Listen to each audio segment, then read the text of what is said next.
नमः सिद्धेभ्यः।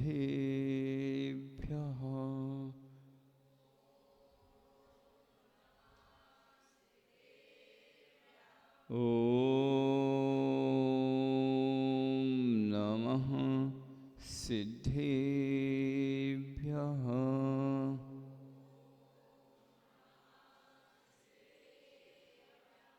ॐ नमः सिद्धेभ्यः।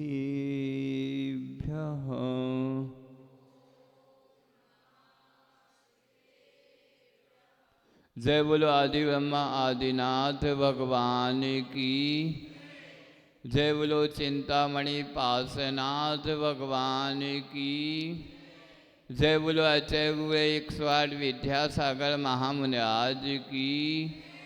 जय बोलो अचय समय सागर महामुनिराज की।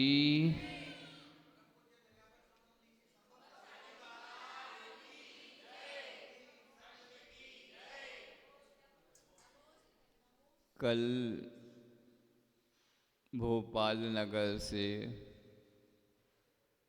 बहुत सारे लोग कहाँ गए थे? नागपुर गए थे। किसके लिए? आचार्य महाराज को भोपाल आने के लिए निवेदन करने के लिए आप लोग गए थे। और यहाँ भी आपकी चौक में भी एक बहुत बड़ा आयोजन था। सिद्धचक्र मंडल विधान का समापन था, पूर्ण आहुति ही, और श्री जी की शोभा यात्रा थी। तो दोनों जगह बड़ा बड़ा कार्यक्रम था। तो हम सोच रहे थे आज तो लोग क्या मनाएंगे? छुट्टी मनाएंगे। नहीं समझे? जब कोई बड़ा कार्यक्रम हो जाता तो उसके एक दिन बाद क्या रखना चाहिए? छुट्टी रखना चाहिए ना। तो हम यही सोच रहे थे कि आज की तो क्या रखेंगे? छुट्टी रखेंगे। पहले क्या होता था, 15 अगस्त और 26 जनवरी के बाद अगले दिन छुट्टी रहती थी। तो हमने कहा दो दो कार्यक्रम हो गए। लोग नागपुर से बहुत लेट आए होंगे, रामटेक की यात्रा करते हुए, वंदना करते हुए। कितने बजे लौटे? देखो कुछ 4-5 बजे तक आई है और एक बस तो अभी तक आ भी नहीं पाई है। तो छुट्टी तो बनती है। अब जो 4-5 बजे आएगा थोड़ा विश्राम करेगा। फिर भी आप लोग नहीं माने, कहने लगे महाराज जी चलो आचार्य की पूजन तो करनी ही है। तो आचार्य की पूजन के लिए तो आना ही होगा। अब अपन चलते, अब आ ही गए हैं तो कुछ तो बोलना पड़ेगा। ठीक है। अपन चर्चा कर रहे थे इसके पहले, विधान के पहले, आचार्य भद्रबाहु स्वामी की चर्चा अपन कर रहे थे। अपने पूज्य पुरुष हैं, अंतिम सुध केवली हैं। उनकी कृपा से ही जो भी आगम हमें अभी तक उपस्थित है, मिल रहा है, वह उनकी कृपा का प्रसाद ही है। तो उनको स्मरण तो हमें बार बार करना होगा। और वैसे भी बिल्कुल इसी सुध से संबंधी ही एक बहुत बड़ा पर्व हमारे सामने उपस्थित होने वाला है। तो हम वहाँ तक पहुँचे, पहले उसकी चर्चा कर लेते हैं। तो भद्रबाहु स्वामी किस प्रकार दक्षिण की ओर निकल जाते हैं और कुछ मुनियों का संग यहीं उत्तर भारत में रुक जाता है। यात्रा करते करते भद्रबाहु स्वामी कहाँ पहुँचते हैं? दक्षिण भारत में, जिसे आजकल श्रवण बेलगोल कहा जाता है। क्या नाम है उसका? दूसरा नाम है गोमटेश बाहुबली। गोमटेश्वर के नाम से भी वह प्रसिद्ध है।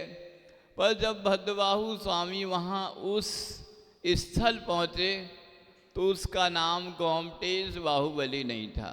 क्यों नहीं था?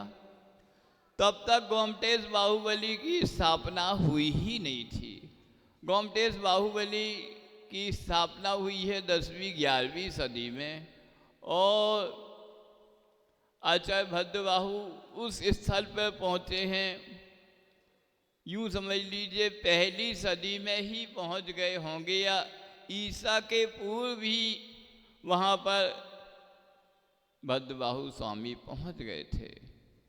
तो जब वह स्थान पर पहुँचे तो आचार्य भद्रबाहु को लगा, वैसे वे अष्टांग नृत्य के ज्ञाता थे, उन्होंने अष्टांग नृत्य से अपनी आयु जान ली, और वहीं गोमटेश बाहुबली समर बेलगोल में जाके उन्होंने 12 वर्षी अपनी भक्त प्रत्याख्यान संलेखना का नियम धारण कर लिया, और अपने समस्त संघ को दक्षिण और तमिलनाडु आदि के लिए भेज दिया, और स्वयं वहीं रुक गए अपने संलेखना समाधि के निमित्त से।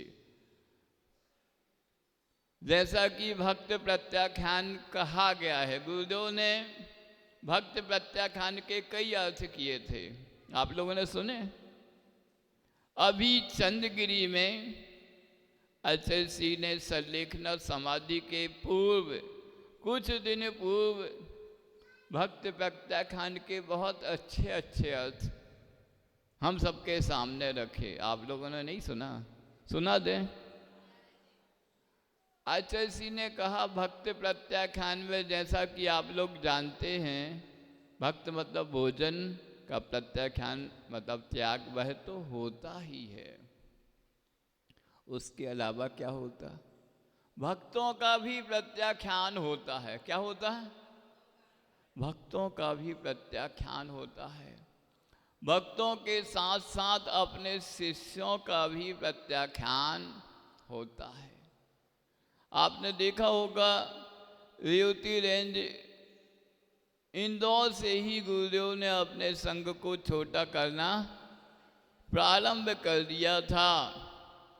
रेवती रेंज इंदौर से ही गुरुदेव ने 2020 की वह बात होगी, एक साथ 20 साधुओं का विहार कराया था। कितना? मतलब संघ के इतिहास में पहली बार ऐसा कुछ घटित हुआ था। जो जहाँ था वही सुन के एकदम स्तब्ध था कि आचार्य श्री ने इतने बड़े संघ का विहार क्यों करा दिया। हर व्यक्ति के, संघ के हर सदस्य के दिमाग में एक ही प्रश्न उस समय गूंज रहा था। जहाँ जो मुनि संघ थे, आर्यिका संघ थे, सबके यही गूंज रहा था। वह आचार्य श्री की सोच और तैयारी कुछ अलग थी। उन्हें अपने संघ को छोटा करते करते इतना छोटा कर लेना था कि वह अपनी संलेखना समाधि में बिल्कुल एकाग्रचित्त होकर लीन हो जाएं। तो 20 का विहार करा दिया। उनके पास कितने साधु बचे? 12। उसके बाद 12 में से भी कुछ साधु का विहार करा दिया। ऐसे विहार कराते कराते जब वह चंद्रगिरी में थे तो उनके पास कितने साधु थे? मुनि श्री प्रसाद सागर जी, मुनि श्री चंद्रप्रभ सागर जी और मुनि श्री निरामय सागर जी, 3 ही साधु उनके पास मात्र थे। और उन्होंने सभी चीज़ों से अपने को दूर कर लिया था। जैसे कि भद्रबाहु स्वामी ने आज से 2000 वर्ष पूर्व अपने सभी शिष्यों को आदेश दे दिया था कि आप और अंदर दक्षिण भारत के लिए विहार करिए, हम यहीं समर बेलगोल में रह करके अपनी समाधि की साधना करते हैं। पर एक शिष्य नहीं माना। कौन? नाम मालूम है आप लोगों को? चंद्रगुप्त मौर्य अंतिम सम्राट मुकुटबद्ध राजा जिसने दीक्षा ली, इसके बाद किसी मुकुटबद्ध राजा ने दीक्षा नहीं ली। वह कहता है तभी तभी उनने दीक्षा ली थी, मतलब यूँ समझ लीजिए अभी अभी जो बालक उत्पन्न हुआ हो वह अपनी माँ की उंगली थोड़ी छोड़ेगा, गोद थोड़ी छोड़ेगा। वैसे ही उनकी भी दीक्षा तभी हुई थी, कब? उज्जैन से दक्षिण बिहार के मध्य ही उनकी दीक्षा हुई थी। उन्होंने कहा गुरुजी हम नहीं जाएंगे, आपने सबको भेज दिया, पर हम तो आपके ही पास रहेंगे, आपकी सेवा करेंगे अथवा आपसे कुछ सीखेंगे। उनके बहुत अनुरोध पर आचार्य भद्रबाहु स्वामी ने सहमति दे दी। ठीक है, कोई बात नहीं। आचार्य भद्रबाहु तो अपनी साधना में लग गए। वह किसी को यदि अपने पास रखो तो उसकी चिंता तो होती है, कोई को भी रखो, नहीं समझे? वो सोचते भी हम तो जंगल में रुक गए हैं, पर इनकी आहारचर्या कैसे होगी, यह विकल्प था। एक दो दिन निकल गए। तीसरे दिन भद्रबाहु कहते हैं चंद्रगुप्त से, आप आहार के लिए उठिए, हमारी तो भक्त प्रत्याख्यान प्रारंभ हो गया है। अब वहाँ कोई गांव हो, बस्ती हो तो सावक हो तो आहार के लिए उठें, कुछ नहीं वहाँ पर। वह उस समय का शुद्ध जंगल था जहाँ भद्रबाहु अपनी भक्त प्रत्याख्यान में लीन हो गए थे। अब आज गुरुदेव के कहने से वह उठते हैं तो पर्वत से जैसे ही नीचे उतरते हैं एक नगर दिखलाई देता है। क्या दिखलाई देता?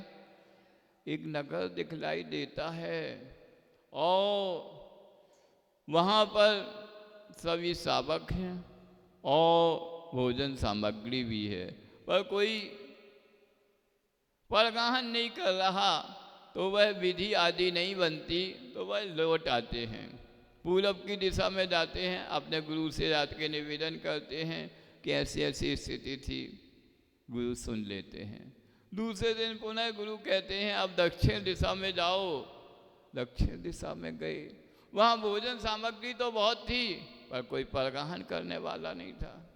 पुनः लौट आते हैं चंद्रगुप्त, गुरु को अपनी पूरा वृतांत बता देते हैं।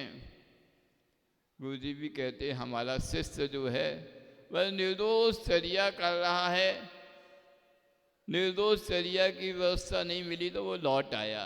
तीसरे दिन पुनः भद्रबाहु स्वामी चंद्रगुप्त को कहते हैं अब आज जाना है। वह पुनः पश्चिम दिशा की ओर जाते हैं, वहाँ पूरी भोजन सामग्री है, सब कुछ है, एक अकेली महिला बस वहाँ मिलती है, तो भी वह लौट आते हैं। आगम अनुकूल चर्या का अनुपालन नहीं होने से आके वह अपनी बात भद्रबाहु स्वामी के समक्ष रखते हैं। भद्रबाहु बहुत प्रसन्न होते हैं कि हमारा जो शिष्य है चंद्रगुप्त वह बिल्कुल निर्दोष चर्या का परिपालन कर रहा है। चौथे दिन पुनः भेजते हैं दूसरी दिशा में, उत्तर दिशा में जाते हैं चंद्रगुप्त।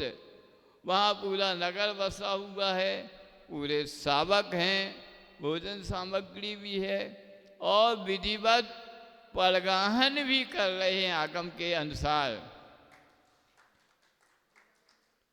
पूरी चर्या निर्दोष होने पर वह सब जगह पूरे नगर भ्रमण करते हुए किसी एक सावक के यहाँ उनका परगाहन हो जाता है और बहुत उपवास के बाद, आहार नहीं मिलने के बाद उस दिन निर्दोष चर्या के माध्यम से उनका आहार संपन्न हो जाता है। वह आकर के अपने गुरु भद्रबाहु स्वामी के सामने पूरा वृतांत बताते हैं। भद्रबाहु स्वामी भी संतुष्ट हो जाते हैं कि अब चंद्रगुप्त की हमारे पास रुका रहेगा तो पूरी व्यवस्था अपने आप बनती जाएगी। तो इस प्रकार भद्रबाहु स्वामी वहाँ 12 वर्ष तक एकांत में अपनी साधना में लीन रहे आए। और चंद्रगुप्त प्रतिदिन जब भी आहार पर उठना होता उठ जाते और उन आहार निर्दोष आहारचर्या करके आ जाते। इस प्रकार कालक्रम से 12 वर्ष गुजर गए और भक्त प्रत्याख्यान की साधना करते करते भद्रबाहु स्वामी की उत्कृष्ट संलेखना उस पर्वत पर बहुत संपन्न हो गई।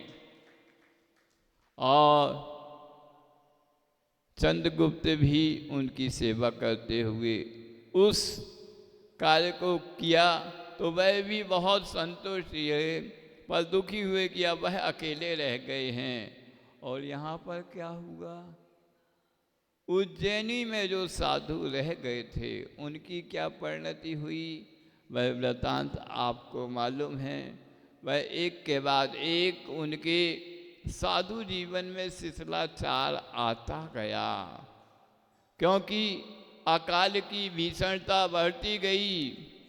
लोगों को अनाज की उपलब्धता समाप्त हो गई, पर साधुओं के लिए जिन सावकों ने रोका था उन्होंने कहा आपको कभी भोजन की कमी नहीं आएगी, आहार की कमी नहीं आएगी। प्रतिदिन साधुगण आहार के लिए उठते और सावक लोग बड़ी भक्ति भाव से उन्हें परगाहन करके आहार कराते। उनकी चर्या निर्दोष चल रही थी, किंतु पूरे वातावरण में हाहाकार का दौर था। लोगों को खाने के लिए अनाज नहीं था, कई दिनों से लोग भूखे थे, कोई भी उनके लिए प्रबंध नहीं था।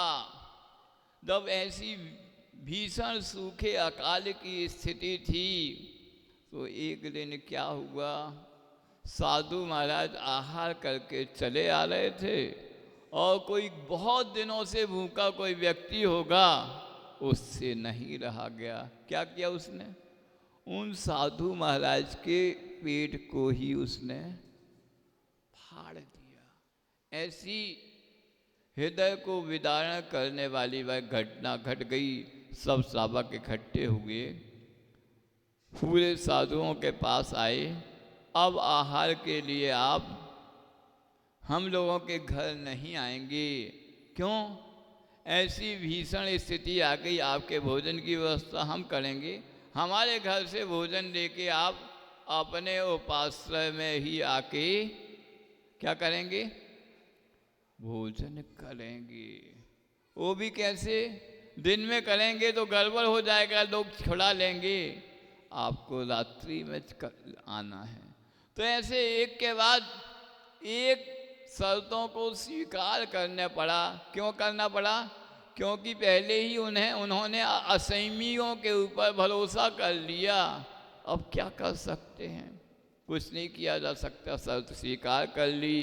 फिर रात में कोई के यहाँ गए होंगे तो कोई एक ऐसी भीषण घटना घट गई तो उन्होंने कह दिया अब दिगंबर रूप में नहीं आना है, आपको कोई वस्त्र धारण करके आना है। तो वह भी स्वीकार कर लिया। रास्ते में जब आते जाते थे तो रात में कुत्ते भौंकते थे, परेशान करते थे, तो उन्होंने कहा एक लाठी ले लो, तो लाठी ले ली। तो शिथिलाचार के एक के बाद एक चिन्ह उनके पास आते गए, उनका रूप पूरा विकृत हो गया।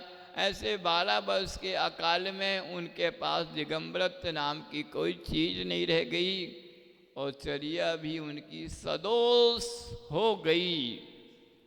तो 12 वर्ष में उज्जैनी में ऐसी स्थिति होती है।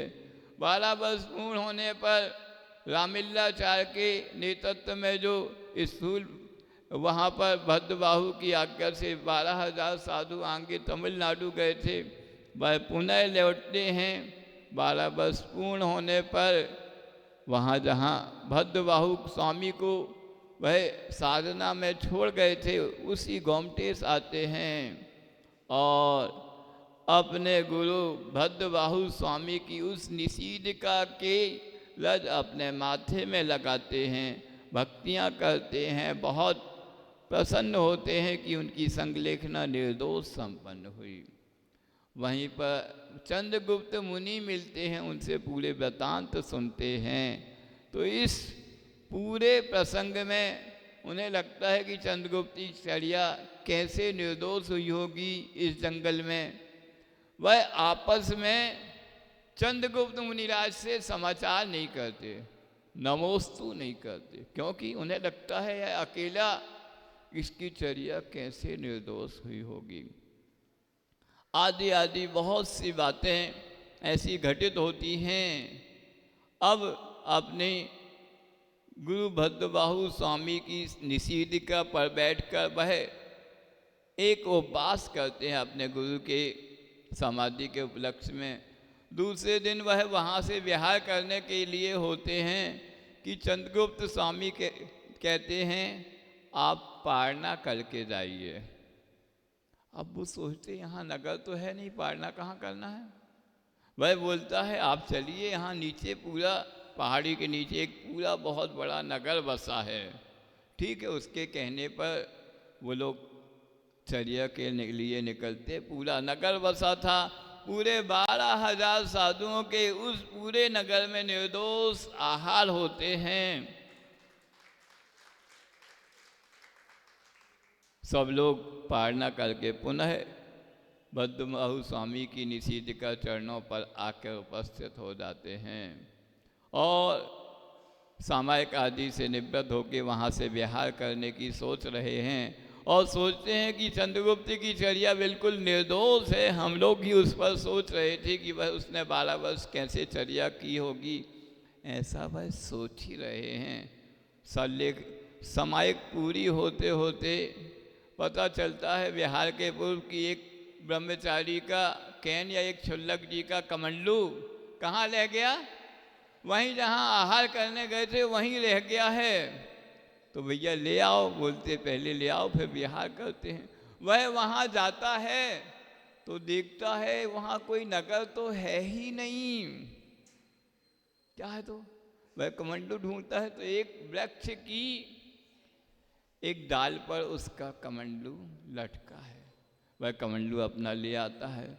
पूरा वृतांत आचार्य रामिलाचार्य को वह बताता है। उसके वृतांत से वह आचार्य महाराज समझ जाते हैं कि 12 वर्ष तक चंद्रगुप्त की आहारचर्या देवों ने ही कराई है। उन्होंने ही एक नगर वहाँ बसा दिया है। तो चंद्रगुप्त की पूरी चर्या निर्दोष है। पर जब चंद्रगुप्त को यह बात पता चलती है तो वह रामिलाचार्य के पास पहुँचते हैं। कहते हैं गुरुवर, मुझे यह नहीं मालूम कि मेरी आहारचर्या का प्रबंध किसने किया। हम तो नगर में जाते थे अपने गुरु भद्रबाहु के आदेश से, वहाँ जो भी व्यवस्था होती थी हम आगम के अनुसार हमने अपनी चर्या की है, बिल्कुल निर्दोषता से चर्या का पालन किया है। इसमें जो भी हमारे दोष लगे हों आप प्रायश्चित दे सकते हैं। क्यों दे सकते हैं, क्यों प्रायश्चित? क्योंकि देव भी साधु को आहार नहीं दे सकते। रामिलाचार्य ने उन्हें प्रायश्चित दिया और यह भी जान लिया कि इसकी चर्या निर्दोष है। उनके साथ ही सभी कहाँ आ जाते हैं, उज्जैनी के वो उत्तर भारत के लिए विहार कर देते हैं। अब उज्जैनी में पुनः 12,000 साधु, दिगंबर साधु रामिलाचार्य के नेतृत्व में पधार रहे हैं और यहाँ भी पहले से स्थूल भद्राचार्य के नेतृत्व में 12,000 साधु यहाँ भी उज्जैनी में हैं। दोनों के बीच में क्या होता है, कैसे होता है, उसके लिए अपन प्रतीक्षा करेंगे। कल का दिन है, हैं? नहीं, समय हो गया। आज वैसे ही महाराज जी की केशलुंज की पारना है ना, हैं? 4 मिनट हैं, 7 मिनट हैं। अपन थोड़ा कल प्रतीक्षा करें उसके लिए, जब तक आप लोगों का थोड़ा भूख भी खुल जाएगी। परसों का तो कोई भरोसा है नहीं। कल कौन सी तारीख है? 9 तारीख है। कहते हैं ये आपके साकेत जी कहाँ ले जाना चाहते हैं? गोदरमऊ ले जाना चाहते हैं। कहते हैं 10 तारीख के दिन वहाँ पंच कल्याण की वर्षगांठ है। आप लोगों ने अपनी शादी की वर्षगांठ बहुत मनाई होगी, जन्मदिन की भी मनाई होगी। वह पंच कल्याण की वर्षगांठ अद्भुत है, क्योंकि वह जितनी भी वर्षगांठ आप मनाते हैं वह तो लौकिक हैं, सांसारिक हैं। जब पारलौकिक है, इस वर्षगांठ को मनाने से आपके पल्ले में पुण्य ही आएगा। उन वर्षगांठ के मनाने से आपके पल्ले में पुण्य नहीं आने वाला है। तो गोदरमऊ के मुनि सोबतनाथ भगवान के भी दर्शन हम पहली बार करेंगे। उसके बाद सुनते आपका एक और अतिशय क्षेत्र शेष रह गया है जिसके दर्शन नहीं हो पाए। कहाँ? कोलाना जी। तो उसके भी दर्शन के निमित्त से 11 तारीख के दिन कोलाना पहुंचना है। शायद 10 को ही पहुंच जाएं, जैसा भी कार्यक्रम बने। तो इस प्रकार आगे 2 दिन का कार्यक्रम है। उसके बाद कहाँ का कैसा, जिसकी स्टोरी चल रही है, शुद्ध पंचमी आपके भोपाल में ही मननी है। कहाँ बननी है? तो उसके लिए dash dash dash fill in the blank. जय बोलो आचार्य गुरुदेव विद्यासागर महामुनि आज की।